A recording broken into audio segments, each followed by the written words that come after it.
늘 그랬듯이 우리 어린 자녀들을 위해서 주보에 나와 있는 어린이 버전으로 제가 한 번 더 오늘 본문의 말씀을 읽겠습니다. 열왕기하 6장 8절로 17절.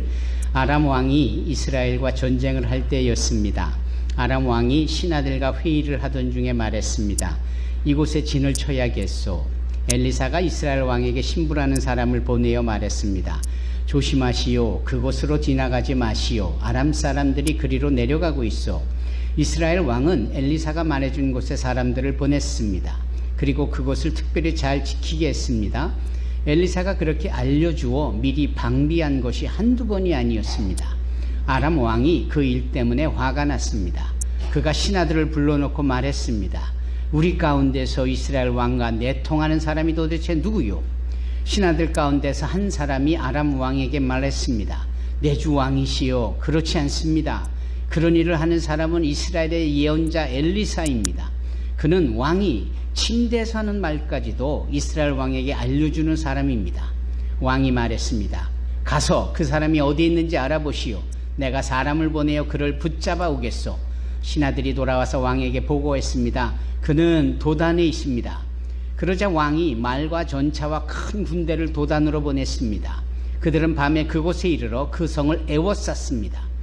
엘리사의 종이 아침에 일찍 일어나 바깥으로 나가보니 큰 군대가 말과 전차를 이끌고 성을 에워싸고 있었습니다. 종이 엘리사에게 말했습니다. 주인님, 어떻게 하면 좋겠습니까? 엘리사가 말했습니다. 두려워하지 마라. 우리를 위하여 싸우는 군대는 저 군대보다 더 강하다. 그리고 나서 엘리사가 기도드렸습니다. 여호와여, 내 종의 눈을 열어주셔서 볼 수 있게 해주시옵소서. 여호와께서 종의 눈을 열어주시니 온 산에 불말과 불전차가 가득하여 엘리사를 에워싸고 있는 모습이 보였습니다. 아멘, 아멘.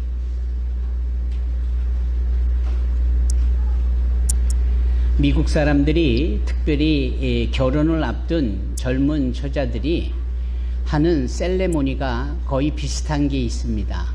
무엇이냐면 자기네들이 좋아하는 노래를 골라서 그걸 연습해서 둘이 듀엣으로 부르고 녹음을 하고 그래서 결혼식 때에 하객들에게 그걸 들려주는 겁니다.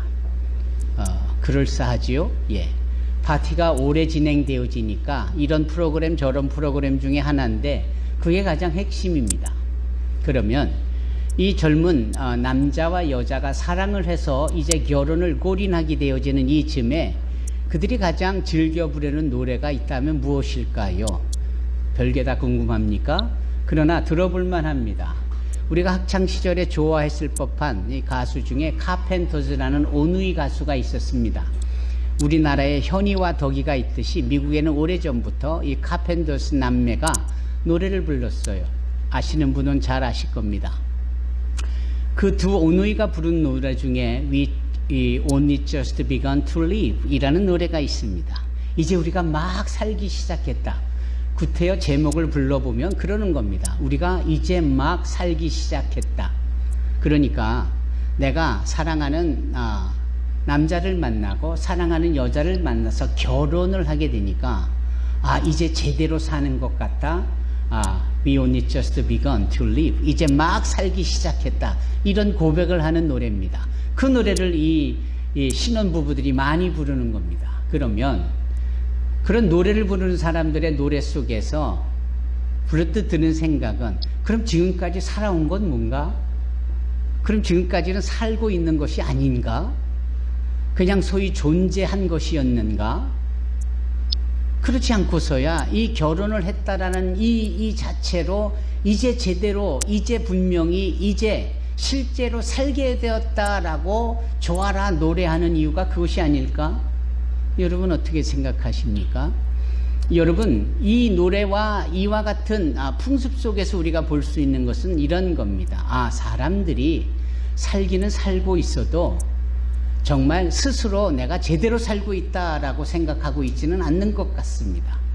그러니까 뭔가 내가 좋아할 만한, 내가 의미가 있을 법한, 내가 성공이라는 키워드로 뭔가 그것을 이루는 그때야 비로소 내가 제대로 살게 되는 거지, 지금 살고 있는 것은 그때를 위하여 준비 과정 또는 미생에 가까운 아직 덜 성숙된 아직은 행복하지 않을 어려운 시기 이런 것들이 정신적으로 다 내포되어 있는 겁니다. 여러분들은 어떻습니까? 그렇지 않습니까? 예. 그런 점에 있어서 우리가 분명히 알아야 될 교훈은 아니다. 난 지금도 여전히 의미 있게 살고 있으며 나는 여전히 가치 있게 살고 있으며 나는 여전히 지금이 가장 행복한 때이다 라는 고백을 할 수 있어야 합니다.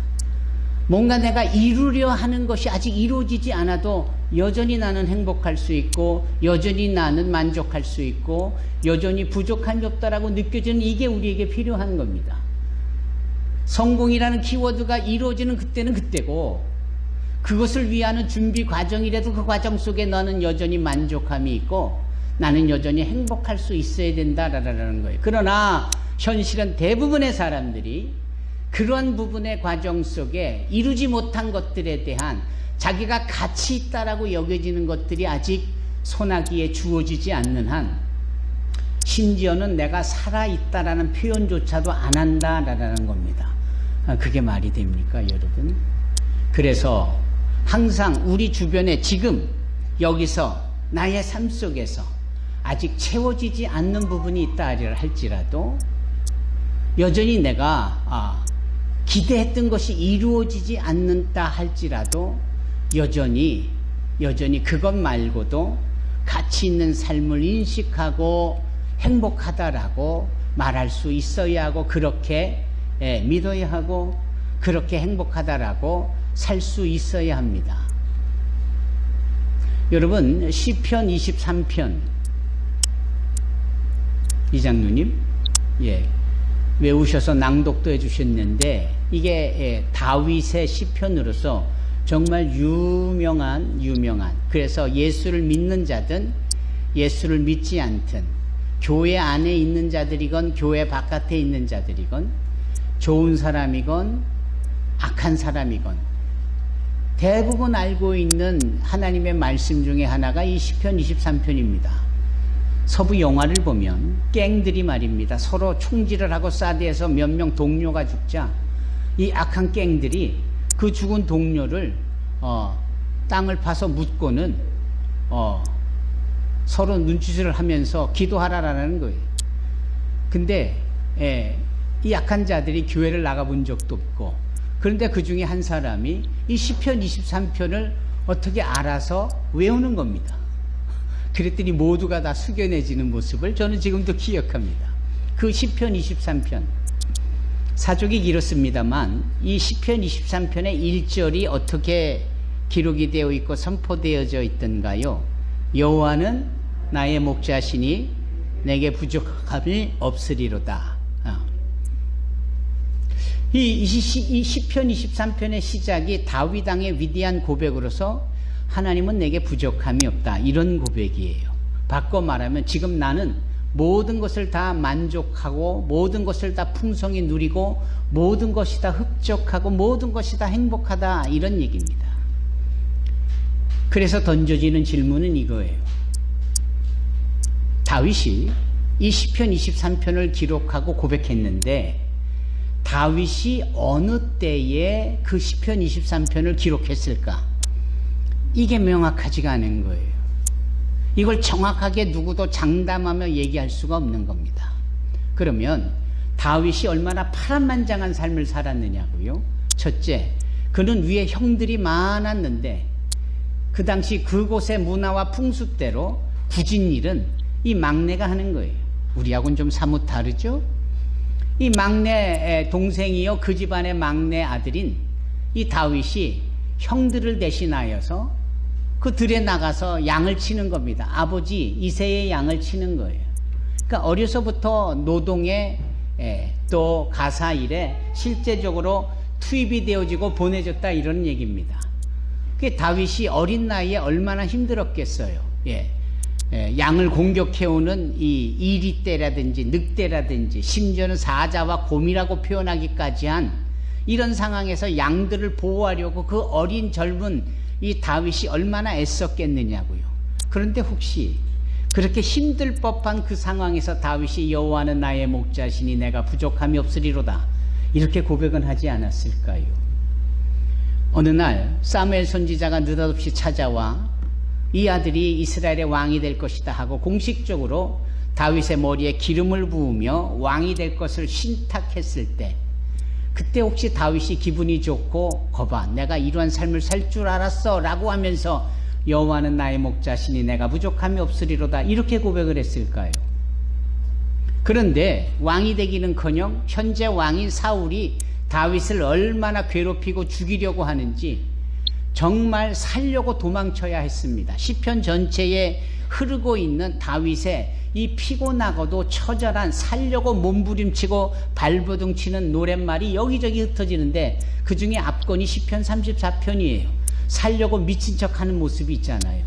살려고 짐을 질질 흘리고 몸을 이 대문에 기대면서 누가 봐도 미친 척을 해야 아이고 미쳤으니 죽여서 뭐할까 라고 내버려 둠으로 다윗은 겨우 미친 척해서 살아날 수 있는 이 상황, 바로 그 상황에서 여호와는 나의 목자시니 내가 부족함이 없으리로다 이렇게 고백은 한 것은 아닐까.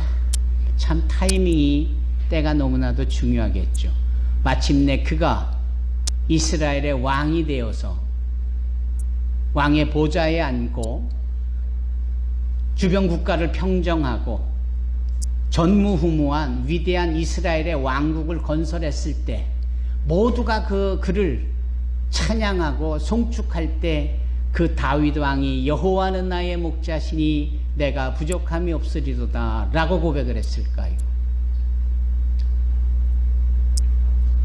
그가 마음이 풀려서 어느 날 군사들은 전쟁에 나갔는데 평화롭게 궁궐에 거닐다가 한 여인의 목욕하는 모습을 보고 마음이 동해서 그 여인이 남의 부인, 심지어는 자기를 끝지기 충성하는 우리야라는 장수의 부인인 줄을 알면서도 자기가 왕이라는 이유로 자기 멋대로 하지요. 그걸 가지고 하나님은 나단 선지자를 통하여 엄히 꾸짖지 않습니까? 그 꾸짖었을 때에 통해 자복하며 여호와의 성령이 나를 떠나지 마소서라고 시편 51편에 그렇게 처절히 통곡하며 노래하면서 혹시 다윗은 여호와는 나의 목자시니 내가 부족함이 없으리로다 라고 연이어 고백하지는 않았을까요? 그의 사랑하는 아들 압살롬이 아버지를 죽이고 자기가 왕이 되겠다고 다윗 왕의 목에 칼뿌리를 대고 구테타를 일으켰을 때 얼마나 깜짝 놀라고 얼마나 비통했든지 그는 신발도 신지 못하고 자다 말고 머리를 묶지도 못한 채 헝그러진 채 맨발로 겨우 살겠다라고 예루살렘 궁을 빠져나온 일이 있었습니다. 혹시 그때 다윗이 여호와는 나의 목자시니 내가 부족함이 없으리로다 이렇게 고백하지는 않았을까요? 모든 것이 평정되고 다시 이스라엘의 왕위로 복귀한 후에도 그렇게 고백하지 않았을까요? 도대체 여러분 이 위대한 시편 23편은 다윗이 어느 때에 그런 고백을 했을까요? 다만 우리가 분명히 알 것은 그 타이밍을 우리가 추론해 볼 수는 없겠지만 그 위대한 고백을 한 타이밍을 우리가 정확하게 알 수는 없겠지만 적어도 다윗은 이 모든 상황을 다 자신의 인생 가운데 담아뒀던 사람으로서 언제든 어떤 상황이든 이 23편 1절의 말씀이 정말 멋지게 들어맞고 기이하게 들어맞고 어쩌면 그 상황 속에서도 이 표현은 항상 중심이 되고 기준이 되어서 없다고 불행한 것 아니고 여전히 행복할 수 있고요. 행복한 때 이 말씀이 주어지고 적용이 되어지므로 교만하지 않고 여전히 겸손할 수 있게 다윗의 삶을 인도했다라는 겁니다. 여러분, 우리가 그리하여야 합니다. 우리가 부디 그럴 수 있는 자들이 되어야 합니다. 없는 것 때문에 나는 살고 있는 게 아니야 라고 말하는 게 아니에요. 온통 부족하다라는 것 때문에 내 삶의 만족도가 덜하다라고 나는 불행하다라고 말하는 것이 결코 아니어야 합니다. 어느 순간에도 여호와는 나의 목자시니 내가 부족함이 없으리로다 라고 고백할 수 있어야 합니다. 그러한 자들에게는, 그러한 자들의 입에서는 나오는 이 기도의 내용이 대단히 멋집니다. 전쟁을 위한, 또 지진 재난을 위한, 아파하는 자들을 위한, 주로 남과 뭔가 구원과 뭔가 평안을 위한 중보의 기도가 대부분이에요. 그런데 나는 아직도 사는 게 아니고 내 삶은 늘 부족한 투성이야 라고 말하는 사람들은 항상 기도를 들어보면 뭘 좀 더 달라요. 이것 좀 주세요, 저것도 주세요, 조금 더 give me more, 좀 더 주세요. 그렇다라는 겁니다. 여러분들의 기도는 어떻습니까? 여러분, 어느 날 제자들이 예수님께 주님, 우리에게 믿음을 더해 주십시오 이렇게 말하는 거예요. 믿음을 더 달라라는 겁니다. 그때 주님께서 끄집어내신 비유가 겨자씨 비유입니다. 너에게 만일 겨자씨만한 믿음이 있거들랑 이 산을 명하여 저 바다에 던져주라 그러면 그렇게 될 것이다. 너에게 만일 겨자씨만한 믿음이 있거든 이 뽕나무더러 명하여 저 바다에 심겨라면 그렇게 심겨질 거다. 얼뜻 들어보면 겨자씨만한 믿음이라는 말씀을 하셨기에 이 제자들이 가지고 있는 믿음의 사이즈가, 규모가 그 0.9mm짜리 샤프심을 콕 찍으면 검은 점 하나가 찍히는 그 크기가 바로 겨자씨인데 그들의 믿음이 그거밖에 되지 않는가라는 생각이 들 수 있을 겁니다. 거꾸로 우리 믿음은 어떨까? 제자들이 그 정도 사이즈라면 우리는 0.9가 아니라 0.7이 아니라 0.5 정도밖에 안 되는 자그마한 점 하나 크기의 믿음이 되지 않는 것일까라고 생각할 수 있지만 그게 그런 게 아닌 겁니다. 그 말씀의 전체를 보면은 주님의 가르침은 이겁니다. 얘들아, 너희들에겐 이미 충분한 믿음이 있어. 그 충분한 믿음이 어떤 믿음일까? 이 뽕나무를 바다에 심기울 만한 믿음이야. 너희들의 믿음은 이 산을 저 바다에 옮겨지라고 해서 그렇게 할 수 있는 믿음이에요. 다만 그것을 삶에 적용하는 그 규모는 정말 겨자씨보다도 작구나라는 거예요. 믿음은 큰데 삶에 적용이 없으면 아무것도 아닌 거예요. 믿음은 어마어마한데, 주어진 믿음은 엄청나게 크고 풍성한데 그거를 삶에 적용하고 실천에 옮기는 건 정말 눈꼽만치도 작은 그런 정도밖에 안 된다라는 것을 주님은 말씀하고 계시는 거예요. 에베소서 2장 8절 말씀, 안길의 권사님, 우리가 전폭을 할 때마다 하나님이 주시는 선물이 뭡니까? 믿음 아닙니까? 그 믿음. 그럼 주님이 우리에게 믿음을 주시는데 그 믿음에 풍성한 믿음을 주시겠지. 그분이 주시는 선물인데 인색하고 옹색하고 조악하고 아주 자그마한 정도의 믿음만 주시고 믿음을 주셨다라고 생색내실까요? 그럴 리가 없잖아요. 주님이 우리에게 주신 믿음은 선물로 주신 믿음으로 이 믿음은 어마어마한 믿음입니다. 산을 옮길 만한 믿음, 뽕나무를 바다에 심기울 만한 믿음. 그런데 우리가 그것을 인식하지 못하고 가지고 있는 그것을 우리의 삶에 적용하지 못한다 말이에요. 적용하는 숫자나 사이즈나 규모나 크기가 점 하나 콕 찍은 그 사이즈 겨자씨만도 못하더라라는 거예요. 그렇지 않습니까? 우리가 그래왔습니다. 어느 날 사도 바울이 자기의 제자인 디모데를 목회 사역을 행하도록, 이상하죠? 마스크를 낀 사람들이 대부분 잘 졸아요. 가뜩이나 산소가 부족하면 닥치는 현상이 졸음인데 마스크까지 썼으니 더 졸리지 않겠어요? 괄호 닫고. 여기 사도 바울이 디모데에게 그 사역을 맡기면서 이렇게 축복합니다. 축복의 내용이 디모데 후서 1장에 잘 나와 있어요. 하나님께 기도하기를 이렇게 기도합니다. 하나님, 나의 제자 디모데에게 큰 능력을 주시옵소서. 믿음을 더 주시옵소서. 라고 기도할 것 같았는데 그렇게 기도하지 않는 거예요. 이렇게 기도했어요.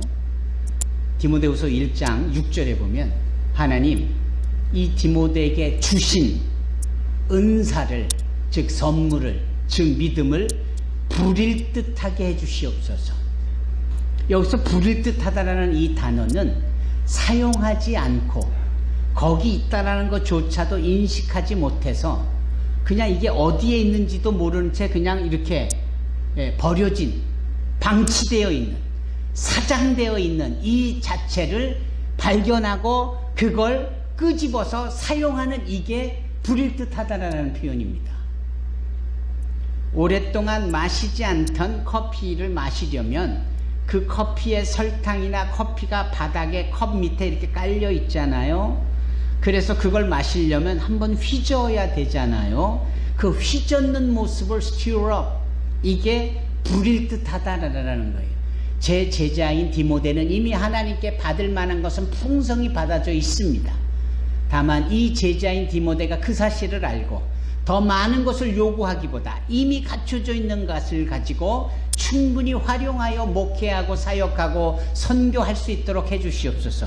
이게 사도 바울의 제자인 디모데를 위한 축복이었고 하나님에 대한 기도였습니다. 아마 사도 바울이 오늘날 우리 산소망교회에 우리 각 사람에게 축복하며 하나님 앞에 기도할 때 이렇게 기도하실 거라고 저는 생각이 들어요. 왜냐하면 이미 하나님은 우리에게 너무나도 많은 것을 주셨는데 우리는 받은 것의 가치도 모르고 뭘 받았는지도 모르고 그것이 언제 받아졌는지도 모르고 그래서 내 인생의 마음 저 바닥에 깔려 있어서 그 있는 것조차도 모르는 상황. 그러나 이런 기도가 주어질 때 우리가 그것을 받은 것을 휘젓듯이 부릴 듯할 때 그것을 통하여 얼마든지 맡겨진 사명과 사역을 다 감당할 수 있지 않겠습니까? 오늘 본문의 말씀은 우리 이준혁 청년이 읽은 본문의 말씀은 엘리사 선지자의 이야기입니다. 엘리사 선지자, 그가 아시다시피 엘리야 선지자의 그 영감을 성령의 능력을 2배로 사모하여 받은 자가 아닙니까? 그래서 엘리사는 아주 특별했어요. 기도하는 가운데 하나님께서 저 멀리 아람 왕국의 아람 왕과 아람 군사들이 작전을 짜고 계획을 짜는 소리를 다 들을 수가 있는 겁니다. 누가요? 엘리사가. 근데 엘리사는 지금 어디 있어요? 이스라엘에 있잖아요. 그러면 아람 왕과 저 멀리 아람 군사들이 뭔 전략을 짜고 있느냐? 어떻게 하면 저 이스라엘을 쳐들어가서 이스라엘을 함락시킬까? 이 궁리를 하는 겁니다. 근데 그 소리를 이 엘리사가 기도하는 가운데 다 듣고는 엘리사가 이스라엘 왕에게 그대로 전하는 거예요. 내가 들어보니 아람 왕이 아람 군사를 이 지역으로 보내고 저 지역으로 보낼 테니까 미리 방비해라. 미리 군사를 보내어 매복했다가 저들을 쳐라. 이래 놓으니까 아람군의 진격은 항상 번번이 실패로 돌아가는 겁니다. 그리고 이번에도 또 실패하고 하니까 이 아람 왕이 생각하는 거예요. 이건 분명 우리 가운데 첩자가 있지 않고서는 이럴 수가 없다. 누군가 우리 가운데 정탐꾼이 있어서 우리가 나눈 전략을 고스란히 알려주는 것이 아니냐. 누구냐 도대체. 바로 그럴 때 신하들이 이구동성으로 하는 얘기가 무엇이었어요? 우리 안에 첩자가 있는 게 아니고요. 저 이스라엘에 엘리사라라는 선지자가 있는데쇼. 그가 심지어는 왕이 침실에서 잠꼬대하는 소리도 듣는 사람입니다. 그러니 우리가 작전을 짠 듯 무슨 소용이 있겠습니까? 그러냐? 그럼 그 엘리사만 잡아오면 되지 않겠느냐? 그 엘리사가 어디 있느냐? 네, 알아보니까 도단이라는 성읍에 지금 있는데쇼. 그래? 그러면 많은 군사들을 그 밤에 도단성으로 보내는 겁니다. 엘리사를 잡아오려고 말입니다. 그래서 그냥 밤중에 어마어마한 군사의 무리들이 아람 군대들이 그 도단성을 향하여 진격해가고 도단성을 켜켜이 에워싸고 포위를 하는 겁니다. 얼마나 많이 갔더니 한밤중에 도착해서 포위하고 집결하는데 새벽이 다 되는 거예요. 새벽에 닭이 울자 그 엘리사 선지자를 옆에서 시중 들던 게하시라는 사람이 일어나서는 기지개를 피고 아우 잘 잤다 하고 성읍을 딱 나가서 보는 순간 이게 웬일입니까? 아람 군사들이 켜켜이 포위하고 있지 않습니까? 두려움이 확 밀려오면서 이 게하시가 넓적다리가 다 후두두들 떨리며, 그래서 게하시가 거의 기다시피 들어가 자고 있는 엘리사 선지자를 깨웁니다. 큰일 났습니다. 큰일 났습니다. 아람 군사들이 이 성을 겹겹이 에워싸고 있습니다. 이제 우리는 다 죽었습니다. 어떻게 하면 좋습니까? 엘리사가 나가서 그 모습을 보더니 하나님 앞에 기도합니다. 어떤 기도를 했을까요? 아까 바울이 디모데를 위해서 어떤 기도를 했을까와 같은 뉘앙스요 맥락입니다. 엘리사는 이렇게 기도합니다. 하나님, 저들보다도 더 많은 군사들을 보내 주시옵소서. 하나님, 저 하늘에 천군 천사를 보내 우리를 보호하여 주시옵소서 라고 기도했을 법한데 그렇게 기도하지 않고, 하나님, 이 종 게하시의 눈을 열어 주시옵소서 라고 기도했어요. 그 이야기인즉슨 게하시인 종이 두 눈을 시퍼렇게 뜨고 볼 거는 다 보는 것 같은데도 정작 볼 수 있는 걸 못 본 거예요. 그게 뭡니까? 믿음의 눈으로 보는 영적인 것이었던 거예요.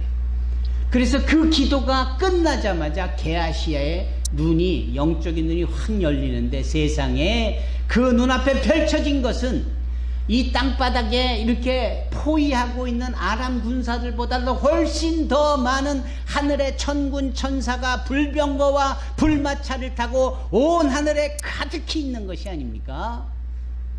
이것을 한번 자세히 살펴보십시다. 지금 보내주셔서요 라고 해서 없었던 것들을 보내준 결과입니까? 아니에요. 원래부터 있었던 거예요. 원래부터 하나님의 천군 천사가 엘리사를 지켜주었고 이스라엘을 지켜준 겁니다. 다만 그걸 볼 수 있는 사람은 엘리사밖에 없었고 나머지는 다 못 봤다라는 거예요. 그래서 세상 것만 보고는 두려워하고 떨고 걱정하고 염려하고 아이고 다 죽게 생겼네, 입에서 부정적인 말만 하고 이렇게 되는 겁니다. 여러분, 하나님은 이미 우리에게 모든 풍성한 것을 이미 주신 분입니다. 내 눈에 그것이 보이지 않는다라고 해서 내가 불행하거나 내가 힘들거나 내가 사는 게 사는 것이 아니다라고 말하는 것이 아니에요. 여러분, 하나님께서 우리를 위하여 일하시고 계시며 하나님께서 우리에게 주신 것이 참으로 어마무시할 만큼 많이 있습니다. 그것으로 인하여 감사하고 그것으로 인하여 행복하고 지금 내가 살고 있는 이곳에 하나님의 영광을 부디 나타낼 수 있는 저와 여러분이 되기를 주님의 이름으로 축원합니다. 우리 찬송가 429장을 함께 부르기를 원합니다. 이 429장이 우리의 지금 함께 나눈 말씀의 중요한 내용으로 확인될 수 있는 부분입니다. 왜냐하면 하나님이 너무 많은 것을 주셨는데 우리가 그것을 보고 그 숫자를 세기만 해도 우리는 너무나도 행복할 수 있는 것 아닙니까? 받은 복을 세어볼 수 있는 저와 여러분이 되기를 주님의 이름으로 축원합니다.